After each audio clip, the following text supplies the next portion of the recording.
Bon dia, hilariencs! Som els alumnes de segon d'ESO de l'optativa ràdio de l'Institut Anton Busquets i Ponset. Us parlem Mohamed, Valèria, Diana, Romaisa, Ayub, Ainhoa i jo, l'Aida. I a la taula de so hi tenim els nostres companys, en Marc Planes i l'Àlex Sabatés. El que esteu escoltant és un programa informatiu gravat que ens agradaria acabar fent en directe. Esperem que us agradi. Comencem! Sant Hilari es disfressa per Carnaval. El dissabte 22 de febrer es va dur a terme Sant Hilari Sacalm al Carnestoltes. Aquest 2020, a diferència d'anys anteriors, s'ha celebrat al poliesportiu, a la pista blava, ja que l'altre, a causa del temporal Glòria, encara estava una mica inundat. Al contrari que els altres anys, no es va fer rua. Com a novetat, hi va haver un concurs de disfresses amb els premis de la disfressa de grup, la familiar, la més original i la disfressa individual. El premi individual va ser per l'Irina i la Nara Luque, per la seva disfressa de vampiresa. Pel que fa al premi de grup, se'l van dur les japoneses. En la categoria familiar, el premi va ser per la família Mates Moragues, per la seva disfressa de Lego. Durant l'entrega, també es va atorgar el premi especial a la disfressa més original per Sombrero Loco, la família Vilamala Cantizano. Durant la festa, es van repartir molts altres petits premis. La celebració es va tancar amb la coneguda Saturday Night i amb poca participació per part dels joves.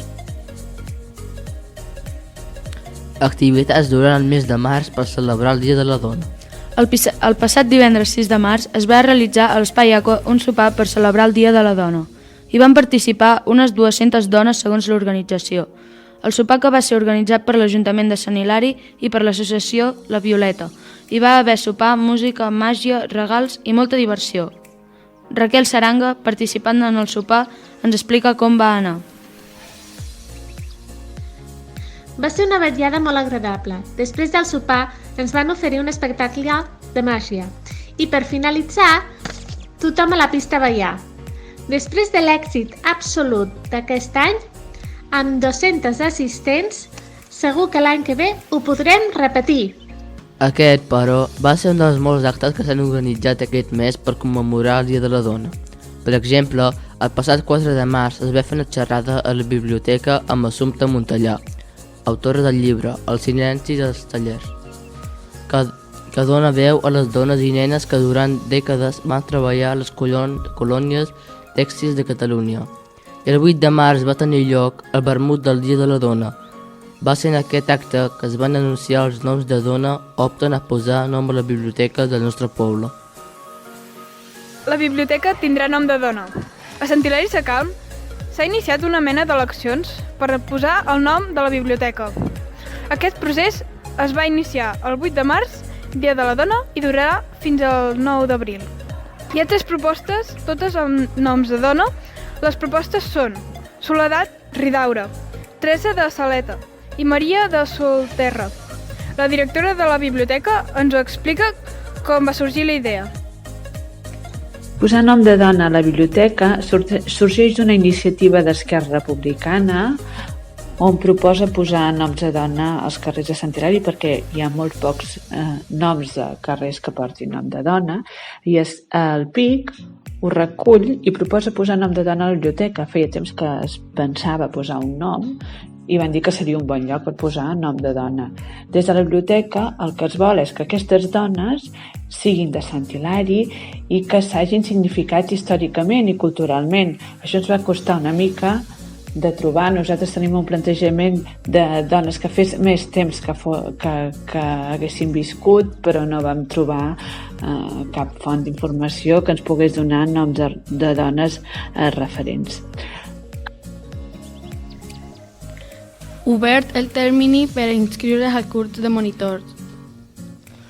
La regidoria de joventut de l'Ajuntament de Sant Hilari ha organitzat un curs per a monitors i monitores que es farà a Sant Hilari Sacalm per Setmana Santa. Concretament, dels dies 4 al 13 d'abril de 9 a 2 i de 3 a 8 a la Casa de Cultura. El preu és de 250 euros i les places són limitades. L'estructura del curs consta d'una etapa lectiva de 100 hores presencials, 25 hores de virtuals i 25 hores de memòria i una etapa pràctica de 160 hores. Si esteu interessats, podeu inscriure-us online a la pàgina web www.pereterrés.org/lleure. El termini s'acaba a finals de març i perquè es puguin fer les classes hi ha d'haver un mínim de 15 places. El 16 de març s'acaba el període per presentar propostes dels pressupostos participatius 2020. L'Ajuntament de Sant Hilari Sacalm ha posat en marxa una nova edició dels pressupostos participatius perquè els hilariencs i les hilarienques puguin decidir el futur d'una part del pressupost municipal, concretament 50.000 euros. En la primera fase, que va del 14 de febrer fins al 16 de març, els ciutadans poden presentar projectes d'una forma molt senzilla, accedint a la plataforma participa.santhilari.cat. A la segona fase, que va del 15 de maig al 15 de juny, s'obrirà el període de votacions per escollir els projectes definitius. Així que recordeu que teniu temps fins al 7 de març per presentar les vostres propostes. L'agenda del mes de març. Amb motiu de l'estat d'alarma declarat, l'activitat habitual de Sant Hilari queda totalment alterada. Us recomanem que us mantingueu informats a través del web municipal santhilari.cat i de les xarxes socials. Gràcies per tot. Esperem poder tornar a fer ràdio aviat.